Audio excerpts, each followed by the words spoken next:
Can everyone online hear me? Great. Thank you very much. Do we have any apologies? Just Frances Taylor. She's sent her apologies. Okay. Thanks very much. Do we have any declarations of interest?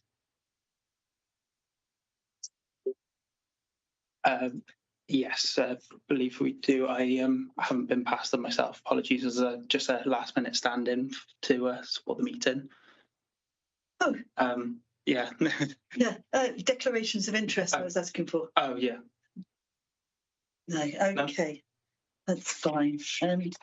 Before we move on to the reports coming to Cabinet, I'd draw Cabinet's attention to the report from Performance and Overview Scrutiny Committee. There were two coming through. One is the item on public protection performance, feedback on the meeting held on the 18th of June. And I think we would join with the committee in recognising the work, commitment and quality of inputs of David Jones, and note with some sadness that he's retiring in September. There will be a real hole in the organisation in his role in public protection. I was only coming from a meeting this morning where he pointed out just how much public protection plays in the well-being and preventative agenda that we're pursuing as a council. The second item that came to feedback is also from the Performance and Overview Scrutiny Committee of the 11th of July in relation to an item which is coming to Cabinet later, and that is our digital and data strategy. I'd again draw your attention to the point made, I think, very rightly by the committee that after 2 years of council, it may be time to refresh and also develop our skills in digital and data as we move forward as councillors as well as staff. And I'm sure we would endorse that, Cabinet. Okay, moving on. Item number 4 is the financial update. Councillor Callard, I believe that's you. Thank you, Leader. I'm bringing this report today to provide Cabinet with information on the authority's final financial results for the 2023-2024 financial year in respect of the revenue budget, capital programme and associated reserves position. And in addition to this, to update Cabinet on the early indicative progress against the 2024-2025 revenue budget. For context, the 2023-2024 budget set in March 2023 accommodated additional costs of delivering services of £26 million, or 14% of the budget, whilst income and funding increased by £16 million, or 9%, to meet some of these costs. The council needed to find savings of £10 million from services. From the report, members will see that the authority has delivered a net revenue budget surplus at outturn of £1,701,000, which represents around 0.8% of our revenue budget. This results in less needing to be drawn from reserves to support the budget than originally budgeted. This surplus represents a significant improvement of just over £2 million from the position forecast at month 9. The improvement is primarily as a result of an improvement in service budget positions driven by the budget recovery action enacted by services during the year, including staff vacancy restrictions, coupled with improvements in the cost of capital financing as areas of the capital programme have experienced delays. There remain significant areas of cost pressure within adult social care, children's additional learning needs, waste, and homelessness and housing. These services recorded a cumulative overspend of £5 million for the year, and whilst a significant aspect of these cost pressures were accommodated in the 2024-2025 budget, this continues to present an ongoing area of financial risk for the council in the new financial year. Total capital expenditure for the year was £65,176,000, with no capital schemes reporting material over or underspends that require additional financing from the council's own resources. Capital slippage requests total £28,606,000. Of particular concern is the significant reduction in schools' balances during the year of £5,161,000, as outlined in Appendix 1 and Appendix 3, that takes cumulative school balances into deficit by £905,000. 13 schools ended the year with a deficit balance, with several schools continuing to carry structural budget deficits that will need to be addressed by way of budget recovery action. I'd also like to draw attention to the early indicative cost pressures of £873,000 highlighted by services against the 2024-2025 revenue budget that require prompt mitigating action by services in order to deliver a balanced outturn position by the year end. And if it's okay, Leader, I'll briefly go through the recommendations to Cabinet, if that's okay. Sure, Councillor Callard. The recommendations are that Council approves the strategy to replenish reserves as noted within Section 6 of the report, including the earmarking of £1 million as a budget contingency for the 2024-2025 budget. Consideration of a further rationalisation of reserves will be incorporated into the next medium-term financial plan update. And once the medium-term financial strategy is approved, it outlines the financial framework and alignment to the Council's approved community and corporate plan. Secondly, the use of capital receipts totalling £3,621,000 to fund the eligible revenue expenditure as outlined in Appendix 2 under the Welsh Government's flexible use of capital seats direction. Thirdly, the capital slippage requests of £28,606,000 is listed in Appendix 4, acknowledging the challenging operating conditions and external influences that have delayed schemes progressing during the year. And finally, the capital budget revisions as outlined in Appendix 5, which are required following finalisation of grant funding awards for the financial year. Thank you. Thanks very much, Councillor Callard. Cabinet, do you have any response? Okay, Councillor Griffiths. Thanks, Councillor Callard. And not so much a question, but more a comment, really. The fact that you can report that we've returned a 0.8% underspend in the year. What I suggest is that this is a welcome return to normality, quite rare in this continuing decade of austerity. I think my experience has always been that in normal times, you expect your managers to fully utilise the resources that have been allocated in the budget with a pretty stern expectation that they don't overspend.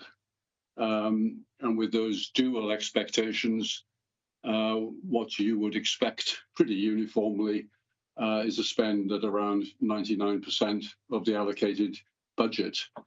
So I'm surprised if anyone regards this as strange. It ought to be the normal pattern of public sector budgeting, and the normal reaction to it is to absorb that marginal underspend back into your reserves for future use. So I think the report is to be welcomed and the recommendations are very sensible. Couldn't agree more, Councillor Griffiths. It has been a challenging year, but I think we've met the challenge, recognising that we have more to come. Are there any other observation?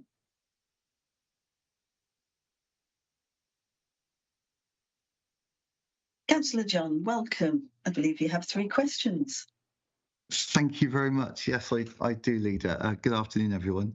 Well, firstly, just to say, obviously, welcome the improvement. Although, forgive me if I don't put any bunting up. Obviously, the position did get significantly worse going into month 9. and has simply improved to basically what was being predicted at month 3 and month 6. But I have got some questions. Firstly, in May, the Monmouthshire Association of Primary School Head Teachers raised concerns, didn't they, about the real terms cuts that your administration has imposed on our schools, and they warned of a collective deficit of almost £1 million, and warned in very clear terms of the impact that those cuts would have on the most vulnerable learners in our county. So what action have you been taking since then to support schools with the inadequate budget settlement that they've been given? Thank you for the question, Councillor John. I think you're really right to highlight the situation, not just in our primary schools, but in our schools more generally. Like all of our public services, times have been very challenging. It's something we're very conscious of. We've been working through this last period since then and with them in order to work through their budget recovery plans, which are due at the end of July. We'll continue to support them in any way we can. But yeah, you're right to say that the funding, has I think fallen short of what the schools would like. And one of the reasons for that is the funding uplifts that we have been giving to schools have completely, or nearly completely been absorbed by the teachers' pay awards, which we have funded, which, is why we find ourselves in this situation. But we're going to continue working with our schools. Obviously, we value them very strongly. I'm a school governor myself. I have my 2 daughters in primary school in Monmouthshire, so it's something that is very close to my heart, certainly. Thank you for that answer. Next, turning to Mon Life Services, they took the brunt, didn't they, of budget cuts proposed in the 24-25 budget, including a cut of £140,000 to the opening hours of leisure centres. But these figures appear to show that that budget cut wasn't necessary. Are you prepared to revisit that decision that I think would enable more residents to take advantage of those services and perhaps better look after their health? And of course, we're all aware of the advantages that would bring. Thank you for the question, Councillor John. I think I would disagree with both of those statements. Firstly, that Mon Life took the brunt of the budget savings.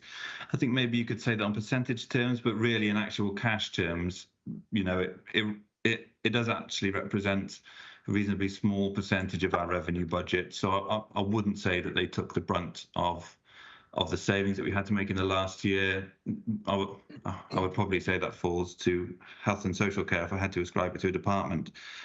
On the suggestion of revisiting their opening hours, I think what you're doing here a little bit is conflating 2023-2024 budget outcome, which is what we're discussing here, with the budget into this year. And you'll be aware for the budget this year, we needed to find £8.4 million of service savings. And you will have heard in my introduction how, we are already signalling that this is going to be another challenging year with an indicated over £800,000 overspend this early on in the year, which is something we're working to address. And I'll also add on to that coming to council tomorrow will be the financial strategy. It's been through Governance and Audit Committee and through Performance and Overview Committee in the previous weeks. And that highlights within the next year a further £12 million of savings needed to be found. So I wish the outlook was such that we could contemplate opening the leisure centres for longer. And we were, I was really pleased to see an outperformance for Mon Life. That was, mainly due to additional grant funding we received and also an uptick in the direct debits for memberships at the leisure centres, which, I think is a really good news story. Our comms team have been doing great work in publicising the facilities that are available through Mon Life, and I applaud them for that. But I think now is not the time to revisit that policy with the outlook that we're currently looking at. Okay, thank you for that answer. And thirdly, you're making savings by holding staff vacancies as they randomly arise, but would it not make more sense to do an assessment of which roles are surplus to requirements rather than carry some vacancies which could exacerbate existing pressures? Thank you again for the question, Councillor John. I'd say there's no randomness in the approach to filling vacancies when they arise. A disciplined gateway process has been introduced that's enabled particular roles deemed to be of highest value to be filled, whilst others have been either held or delayed. And where a vacancy is held, there's clearly a capacity deficit created. This process remains in place. Every vacancy is assessed by the relevant chief officer before advertised around its continuing need. If not needed, it isn't advertised. And when we talk about the improvement from month 9 into year end, one of the reasons that we've seen that improvement is through this policy. And I think so far it's been very effective. Thank you very much, Councillor Callard. And thank you, Councillor John. I won't repeat what's already been said. Councillor Callard read out the 6 recommendations. Are we agreed, Cabinet? Thank you very much. We move on to the next item on the agenda, which brings us to the Corporate Parent Charter, which is always an important, but also I think really quite uplifting report that we have each year. So over to you, Councillor Chandler. Yeah, thank you, Leader. And I would agree with you. I think that it's the most important responsibility that we have as a council, is that of being a corporate parent. And so, Cabinet, you'll remember that Council endorsed our corporate parenting strategy in May 2023. And this set out 9 priority areas for how the council will support and promote the life chances of children with care experience.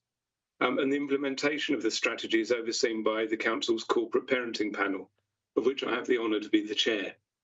And the panel is recommending to Cabinet that we adopt the corporate parenting charter, which was developed in collaboration with Care Experience Young People and launched by the Welsh Government in September last year. The government is asking for public sector bodies to sign up to the charter, and so far 13 local authorities in Wales have done so. The charter is a set of principles aligned with the United Nations Convention on the Rights of the Child, and these principles should be followed when providing services to care experienced children and young people.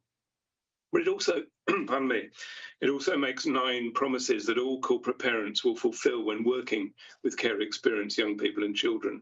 And these principles and the promises are listed in the report that you have. These principles and promises are in line with the priorities that we agreed in our corporate parenting strategy. And so the charter will not supersede our strategy, but it will reinforce and complement it, as well as signal our shared commitment to supporting children with care experience and those young people who are leaving our care. So, Cabinet, I ask you to adopt this corporate parenting charter on behalf of Monmouthshire County Council. Thank you. Is there any comment from Cabinet? Councillor Sandals. Thank you, Leader. And this is not a question, it's just an observation, really. Thank you, Councillor Chandler, and to everyone involved in bringing this charter to Cabinet. As a member of the corporate parenting panel at MCC, it's been my absolute privilege to be involved with a small section of our young people who are care experienced. From the first meetings that we held, which were with shy and reticent care leavers, to the now confident and expressive young people who are regularly asking us searching and sometimes quite uncomfortable questions, it's been a really important journey. And it shows the importance of the first of these 9 promises, that of including our young people in all decisions that involve them. I know our commitment to this charter and the way it will improve outcomes for these young people in the future. It'll be fantastic. And I'd just like to say well done to everybody involved. Thank you. Yeah, thank you, Councillor Sandals, because I'm glad you highlighted that first of the promises, because it is so important that we don't do things to our care experience young people, but we do it with them and we listen to them. So, and that's part of the principles of the Charter, which I think sends a strong signal to the people that have been in our care and others about the importance we place on their voice and on their lives. I think that's absolutely right.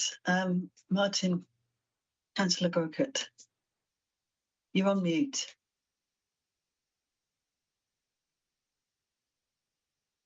I wasn't on mute. I was just miming.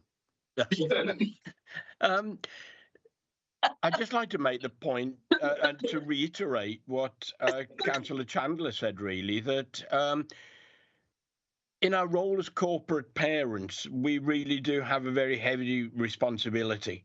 And that includes supporting our looked after children in getting the best possible education outcomes. And I commend this initiative, and I hope it will help to promote people who grow up in the care of the local authority, to help them to fulfill their potential, because there is historically a dreadful level of underachievement among looked after children. You've only got to look at their GCSE outcomes as one indicator, and things have clearly not gone well in the past. And just looking at our commitment to raising the achievement of our vulnerable and underachieving young people, anything we can do to support them. And I think this is a very positive initiative and will help that achievement as we move forward. Thanks. Thanks, Councillor Grocott. I'd echo your sentiments and that of Angela and Councillor Sandals. This absolutely puts the voice and the rights of the child at the centre of our obligations as corporate parents, and that is so important that we will be held account from a child-centred approach. I know how much work and dedication goes into all the responsibilities that are covered by the corporate parenting plan. And I am just delighted that they have brought this document towards us. There is one recommendation for us, Cabinet, and that's to approve this document. Do we approve? Yes, and thank you. That moves us on to item 6, the development of a residential children's home, which is back to you, Councillor Chan. Yeah, thank you, Leader. And I'm very pleased to be bringing to you today a further business case in support of our agreed policy on developing our in-house provision of children's residential placements and 16+ supported living accommodation. As you know, this policy, which we agreed earlier this year, will deliver significantly better care for some of our most vulnerable looked after children, enabling them to be cared for closer to their families, friends and communities. And furthermore, that improved care will actually cost less than our current outsourcing to commercial care providers. Following our successful acquisition of a property in Monmouth for use as a residential children's home, I am now bringing to you a proposal for developing a second property in Caldicott for use as a residential children's home for up to 4 children. In this instance, though, we're not acquiring a new property, but we will be working in partnership with Pobble, the housing association, from whom we will lease the property for a minimum of 10 years. We actually already leased the property as we were using it for other purposes in social care, but it is currently vacant, so this will be a new 10-year minimum lease. The property will be redeveloped to suit the needs of our looked after children by utilising grants from Welsh Government and Pobble's own funding. So there will be no need for us to draw on any of the borrowing headroom that was agreed by Council on the 18th of April when we approved this policy.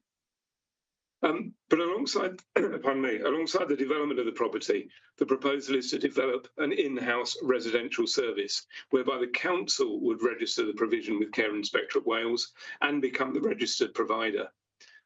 A residential workforce, management structure and responsible individual function, which is a technical term, which is a responsible individual, will be put into place to ensure that quality standards are maintained and that children are provided with the personalised care and support that they require. Now, we anticipate that once this residential provision is established and based on a cautious 75% occupancy rate, this will result in annual savings of over £250,000 per annum to our children's social care budget. So Cabinet, in conclusion, this is a relatively low risk opportunity for the council that will enable us to improve services for children who are looked after. And it will ensure that more children can be placed closer to their homes and communities in ways that meets their desired personal outcomes and care planning needs. And I'm delighted that we are delivering on our social care commitments at pace. And I recommend this proposal to you for approval. Thanks very much, Councillor Chandler. Do we have any observations on this one? It's obviously the way we set the agenda that they follow on to each other closely, but this actually shows the charter in practice and shows us fulfilling the obligations and what we set out originally in our vision for bringing support to children back into the community, either through foster care or through these children homes. So I'm delighted that this has come before Cabinet now so quickly after us agreeing this approach. We have one recommendation. I'm certainly approving this, and that's to approve the business case. Are we agreed, Cabinet?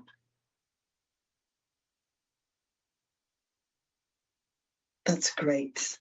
So let's move on to item 8. No, item 7, sorry, a replacement social care management system. Have you got enough water there? Yeah, I don't know why I'm going a bit croaky. Maybe I've caught you with COVID or something. So I'm negative. But no, I will struggle through. So thank you, Leader. This one is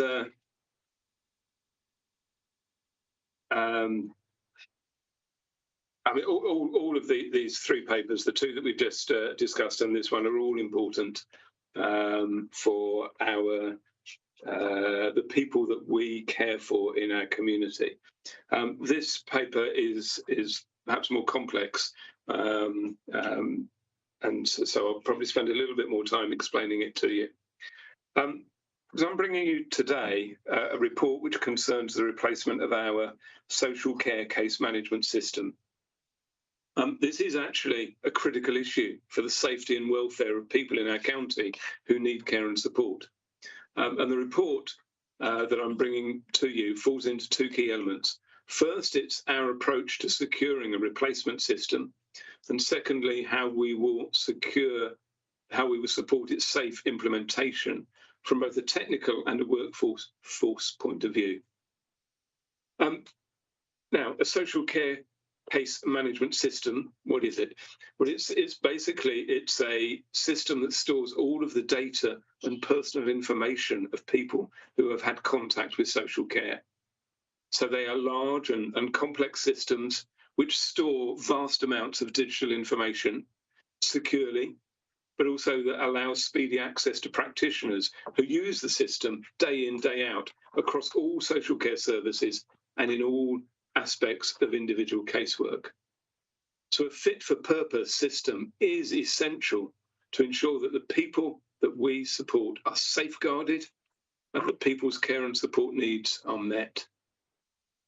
So the question is, why do we need to replace the system now?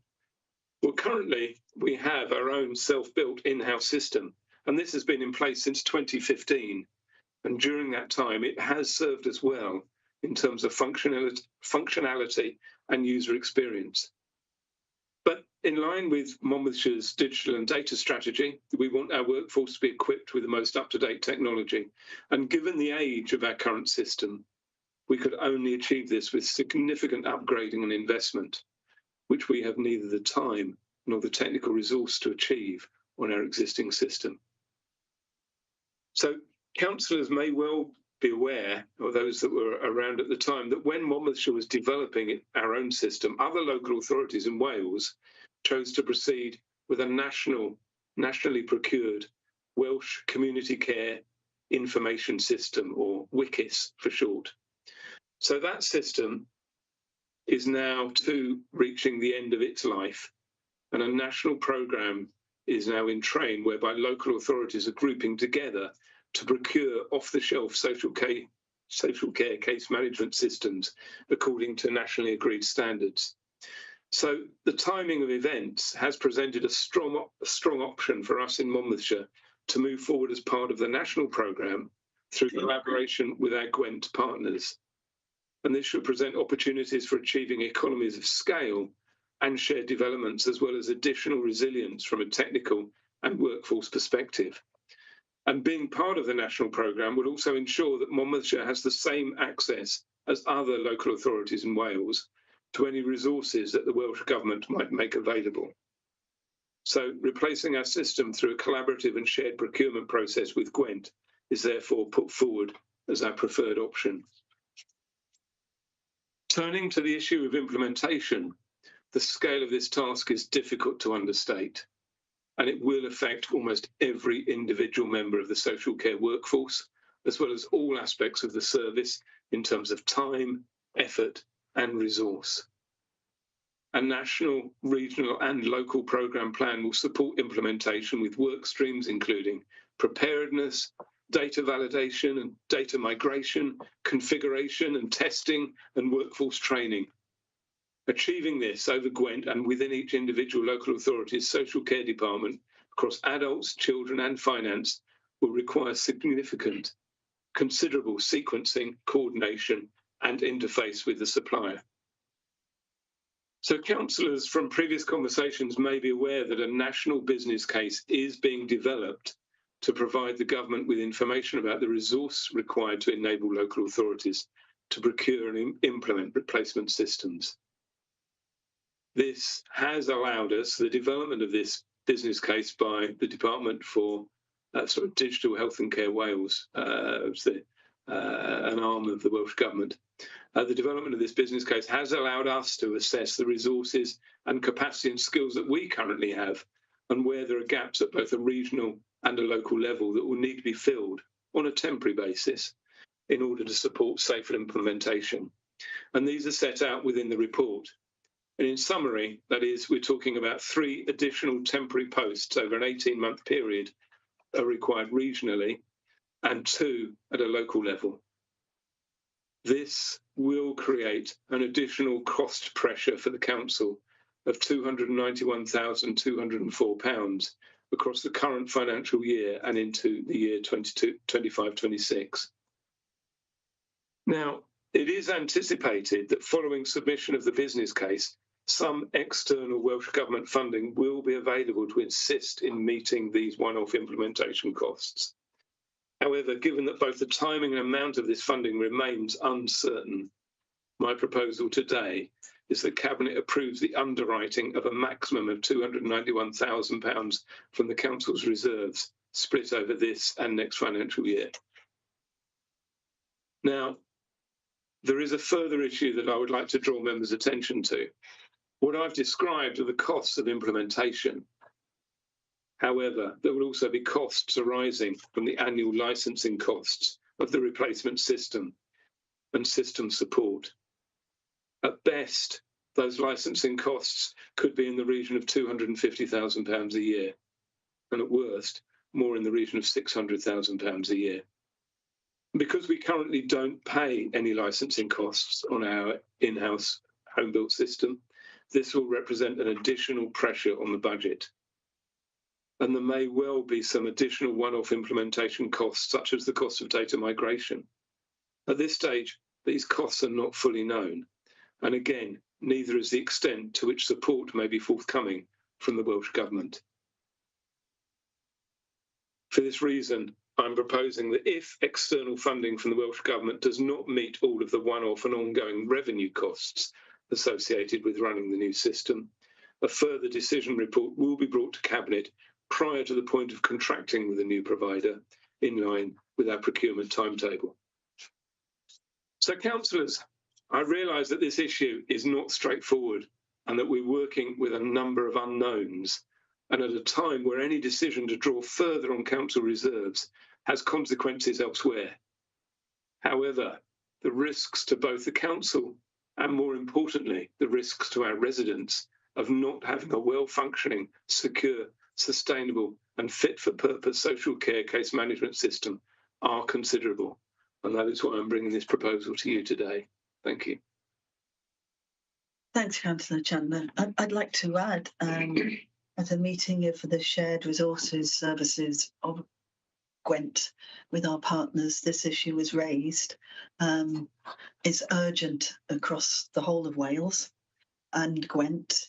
Should we go down this line as a partnership, we would be the first in Wales to do so, and we would be piloting on behalf of the Welsh Government a way of going forward. While that is no guarantee that what we're doing would incur earlier rather than later support, it does suggest that we are in harmony and in agreement with our Gwent partners about the urgency of moving at pace on this for all the reasons that you have outlined, Councillor Chandler. Cabinet, this is clearly a serious issue. Does anyone have any questions? Councillor Maybe. Thank you, Leader. Yes, Councillor Chandler, you do say in your report, you explain very clearly the urgency to press ahead with replacing the system, despite the current unknowns. My question really is why we can't wait until the outcome of the national business case is clear and is provided before we proceed. Thank you. Yeah, thank you, Councillor Maybe. I mean, it's a very good question, but there is also a very good answer because it's something that we've been grappling with. I mean, as I said, a full business case is being developed through Digital Healthcare Wales, which sets out the resource requirements for implementing the next phase of the national programme across health and social care. But there have been significant delays in being able to finalise the business case. And as we speak, it is still not submitted. And in fact, I've just very recently been told that it is not going to be submitted before the summer recess, and there is no timetable for its submission. And also going off script, it's the local authorities and the WLGA, the Welsh Local Government Association, are considerably unhappy with how the system, the business case, has failed to really represent the interests of social care and local authorities as opposed to health in the system, and are making representations to take responsibility for this further development thing. But that is discussions in progress, should I say. The latest, as said, added to this, that, well, as already said, that local authorities are not satisfied that it's paid sufficient attention to our particular needs. But anyway, the outcome of all of this is that the timing or amount of any support forthcoming from Welsh Government remains unknown. We've had verbal indications that there will be some support, but in terms of how much and when, we don't know. It's incredibly frustrating, and it leaves local authorities across Wales no other feasible option but to move ahead under their own steam, despite these uncertainties. In terms of why we need to move ahead now, I mean, there are a few very tangible, practical reasons. In order to procure the best system for Monmouthshire, it's imperative we move together with the rest of Gwent, because we want to do a collaborative regional purchase across our partners in Gwent, the other 5 local authorities in Gwent. It's a limited supplier market, and further delay may leave us at considerable disadvantage and ensuring that we attract the best supplier, or if they already focus on contract deployment elsewhere, we may not get them. They may, in the long run, cause us extra cost. And given that our implementation phase actually is going to be 18 months to 2 years, and we're already concerned about the resilience and longevity of our current system, further delay could leave us falling behind in terms of having the up-to-date technology which is fit for the future and is secure and in line with the national programme. So having those right resources and support in place now to deliver the programme at this point is critical, because once that contract is deployed, system implementation will commence immediately and to a tightly coordinated timetable across the 5 local authorities. And Monmouthshire needs to be as best placed as possible to ensure proper preparedness, and good preparation and planning early on will enable us to risk assess and mitigate critical aspects of the programme as safely as possible and with as minimal service disruption as possible. We're not working from an ideal starting point here, but we can't delay any further in addressing this fairly critical risk. Thank you, Councillor Chandler. It's an extremely difficult situation, but I understand that your argument here for why we do have to go ahead now. I hope the situation improves in terms of national support and national provision. Thank you. Are there any other questions, Cabinet? Councillor Sandals online, and then Councillor Griffiths. Thank you, Leader, and thank you for that report, Councillor Chandler. Given the costs involved here, can I just ask, can you tell us a little bit more about why these additional posts are needed to support the implementation of this system? Could we not use the current workforce that we already have available? Wouldn't that be, a better option? Thank you. Yeah, thanks, Councillor Sandals. And you're right, we do have a very capable workforce, both within the county and across our shared resource services and across Gwen. But the capacity within the service is resourced to a level for sort of business as usual, if you like, business as usual system support. And the current capacity that we have and that we share is not intended to support a full data migration and system implementation programme,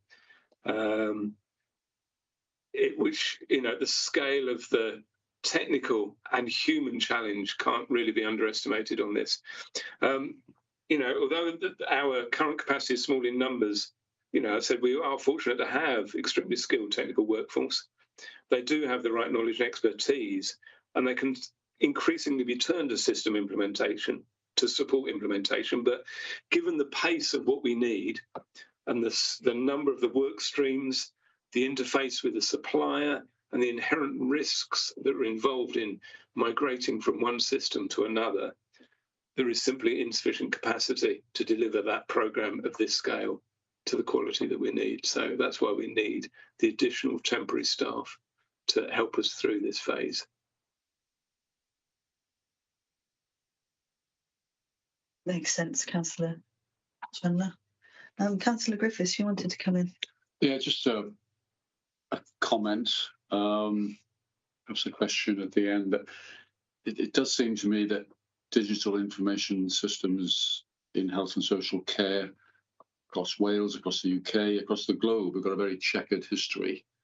A history of very often frustrated intentions and perhaps less often of success. So I think Monmouthshire has done well over the last decade to put in place a system which, almost against the trend, has achieved its objectives. Having said that, I'm persuaded by all that Councillor Chandler has told us and what's in the report, that it's a system which needs to be replaced. The national system across Wales has been less than effective, and that seems to be accepted by all who've been involved in it. Going it alone, I don't think, is an option. So going down this regional path in developing a new system seems to be right. I'm pleased to note that we will be able to contribute to that regional endeavour with the experience of the staff that we've developed over the last decade. But there will be huge challenges. There'll be challenges of design, and as Councillor Chandler said, and I've experienced this in other settings, the challenge of migrating from one system to another. You get it wrong, it can be hugely disruptive, and your reputation gets diminished as that happens. So that there are huge challenges. So my comment, and I suppose it does lead to a question, is that none of the partners, the regional partners, ought to leave this. We've established a regional team. It's their responsibility. There will need to be very close oversight of the work of that regional team by all partners. So I make that point as a comment and perhaps as a question. Can we be assured that that oversight is going to be in place? Yeah, I think you make some good points there, Councillor Griffiths, and I think when WICIS, going back to the original point, when WICIS was developed nationally, out of the 22 local authorities, I think it was 17 or 18 of them went with WICIS, but a number of us, including us, decided to go it alone. And I think our choice was probably vindicated at that time, but that's not really an option for us now. And there are issues as we move ahead. I think it's important that we've got, a system that is integrated across 5 local authorities in Wales, and at some point nationally there will be introduced into this a shared record which will enable the different systems to share data across local authorities and between local authorities and health. But that's no longer part of the current draft business case, but it will be another phase that we'll get to. So I think it is important that we're moving together with other local authorities, and we need to do that. In terms of the board and oversight, I think, yes, I think we do that in the case, but I think I'm drawing Jane Rogers, the Chief Officer for Social Care, to answer this, because she's heavily involved in this, because she's actually chairing the Gwent Regional, I'm not quite sure what they call it, but the oversight panel that is driving this forward. So maybe, Jane, do you want to come in and just respond to that aspect, please? Thank you very much, Councillor Chandler. Yeah, just to provide some reassurance on the oversight that's currently in place. Councillor Chandler mentioned that WLGA are getting quite heavily involved in terms of providing national oversight and coordination across the 18 local authorities who are involved in this currently, across Wales. At a regional level, we have our regional directors groups stood up. All 5 directors from Gwent sit on that together with many of our technical colleagues. This provides us with decision-making forum and oversight and assurance that technical aspects of the programme are moving as they should. At a local level, we'll now start to step up a local Monmouthshire steering group with all aspects across the directorates that have a stake in this, making sure that they're represented and that there's good local decision making and oversight as well. So it is multi-tiered. The work streams are being stood up as we speak at those different levels, just to make sure that everything is prepared as possible for when we go into full implementation mode. It's a big and complex task, and you're absolutely right. Control, good oversight, governance, understanding roles and responsibilities and relationships between those 3 tiers and the different groups involved is absolutely critical, and is a work in progress at the moment, but some really strong foundations already established. Thank you. Thanks, Jane. I think I'd add to that you have the Gwent board for all our shared data and digital services, of which chief exec or deputies, leaders or deputies attend, and which this is at a strategic level is reported in. So it reinforces the multi-layers, I think, of accountability but also mitigating against the undoubted risks involved in standing up this new system. We have 5 recommendations, Cabinet.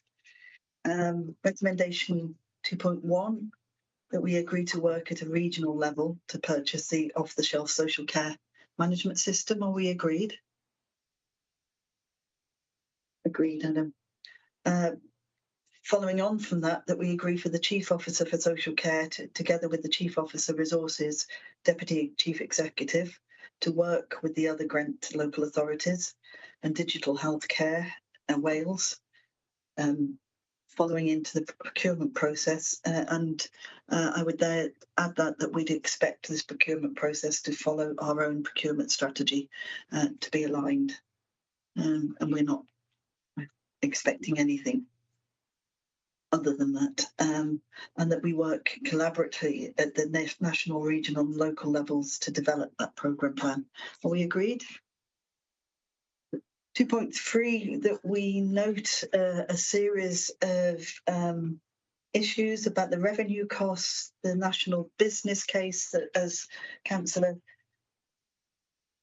Ian lay out to us, that it is in delay, which is why we can't delay what we're doing, and that we need to press ahead to develop the system.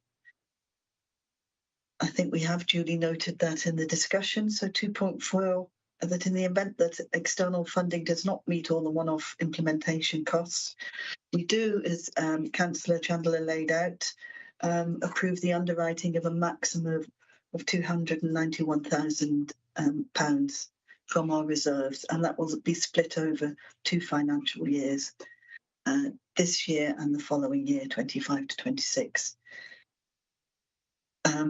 And our last 2.5, I'll take these 2 together, that in the event that external funding from Welsh Government does not meet all of the one-off and ongoing revenue needs, a further decision report will be brought to Cabinet prior to the point of contracting, in line with the procurement timetable. And we agree to those. That's great. Thank you very much. And thank you very much to the chief officers involved, Pete Davis and Jane Rogers, and your teams. That moves us on to the last item on the agenda, already been alluded to from the feedback from the Performance and Overview Committee, Digital and Data Strategy. And we bring you back in here, Councillor Callard, Ben. Thank you, Leader. And I'll start off by saying that being Cabinet Member for Resources, I often have to bring sobering and reports to Cabinet. So I'm pleased today to be able to bring a positive report to Cabinet. And I'm delighted to introduce Monmouthshire's Digital and Data Strategy. It sets out the vision, themes, aims and actions for the next 3 years. The strategy is a key in enabling the delivery of the Council's policy aims as set out in its community and corporate plan. Digital and data are recognised as key enablers for changing and modernising services, improving operational efficiency and effectiveness, and enhancing outcomes and impact. Putting residents and users at the centre of everything the Council does is key, ensuring that digital and data services are intuitive, accessible, and responsive to needs and expectations. The Council is ambitious and optimistic about the potential for digital and data to make a positive difference to the county and its communities. The Council also needs to be realistic and aware of the challenges and risks that are faced, such as the fast pace of change, the increasing demand and expectations, and financial challenges. These challenges and risks will be addressed proactively and collaboratively, seeking to maximise the opportunities and benefits that digital and data offer. This strategy covers a range of themes and areas, setting out how digital and data would inform service planning and delivery, placing the needs of residents at the heart of everything the Council does. In its development, the strategy has drawn upon best practice and innovation in the digital and data field, both locally and nationally. The input and feedback received has been invaluable, and the strength of partnership and collaboration will continue in delivering this strategy. An annual delivery plan underpins the strategy and will evolve to ensure that the changing needs and priorities of the county and stakeholders and the ever-evolving digital and data landscape can be reflected and responded to. Progress and impact will be measured and evaluated using both quantitative and qualitative methods. Learning and achievements will also be communicated and shared. And I'm pleased to be able to say that we've got James Vale here.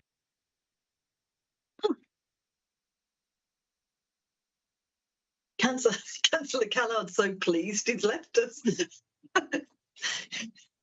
James, he was just about to bring you in there. He was, yeah. I'm not quite sure on what matter, but perhaps you do know. Oh, you're back, Councillor Callard. We thought you were. I am sorry about that. It's the second time it's happened today. My background's disappeared as well, so I apologise for that. I'll pick up where I left, if that's okay, Leader. I was just thanking James Vale for coming along to Cabinet. He's been one of the key architects of this strategy, and I'd like to thank him for all his hard work on it. And I commend it to Cabinet for your approval. Thank you. This strategy is one that I've been following very closely, as Cabinet will know, because I do think it is absolutely key, as our many enabling strategies are, to allow us to deliver on our vision, align with our principles, and what we've set out in the community and corporate plan. Because as Councillor Callard pointed out, the combination of data and digital is ensuring that we use knowledge, we use information in ways that allow us to understand the needs of our residents and our staffs far better and in a far more place-based way, which is how we're trying to move to, but that we don't lose track of the fact that it offers opportunities to tackle inequalities, but also look at how we can be more effective and efficient around our decarbonisation agenda. So it's essential that we set this strategic division position that we have done in this strategy, but also, as it points out, and we had an example in the last item, that we do this in collaboration, that we do this in partnership, because it's not only cost effective, but it also allows us that comparative data, that all of citizen data, to make us more effective in the way that we engage with, respond to, and include our residents in decision making, as well as their access to services. The last thing we want to see in future is digital exclusion. And so we must align it with our principles and other strategies. I'll get down from my passionate soapbox and ask Cabinet if they have any comments they'd like to make. Councillor Maybe. Just a quick question, Leader. So the strategy combines what was previously two separate strategies. I just wondered what the thinking was there. What was the reason for that? Thank you, Councillor Maybe. I think that's a really good question. I think it's going to be really important and useful for us actually to combine these strategies in future, because there are so many overlaps between, you know, how we can use our data, you know, and also that wider point, and really being able to integrate the two should allow us to be a lot more effective and efficient in delivering our services. And if it's okay, I'll bring James in as well, because I'm not sure if you've got anything to add to that, James. Thanks, Councillor Callard. I think between yourself and the leader, you've kind of covered what I would answer, really. I think in developing the strategy, we obviously looked at the work that had already been undertaken around the draft digital and data strategies as was, and their complementary nature was really evident. So obviously that was the kind of starting point. And I think really simply, digital is not just about technology, it's about that understanding of the user, of the customer, as both the leader and Councillor Callard have touched upon. That needs to be informed by the data and insights that we capture already and may capture in the future. And then probably the reverse of that, then the digital tools enable us to capture, present and analyse that data and insight that gives us that understanding around user needs. So.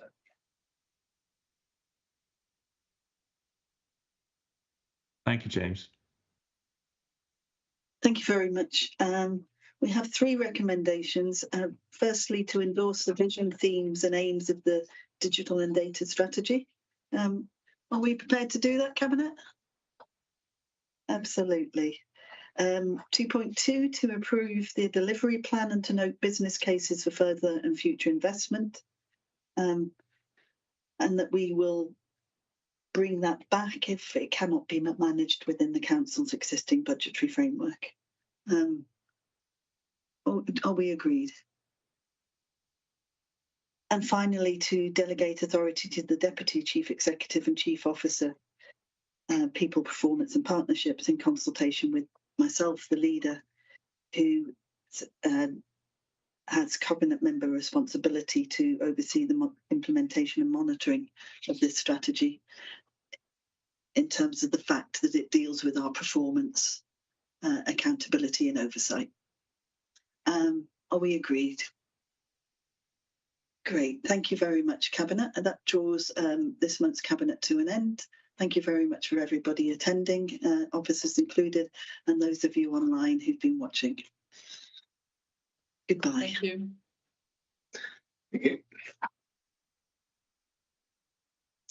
Right, off to the pub.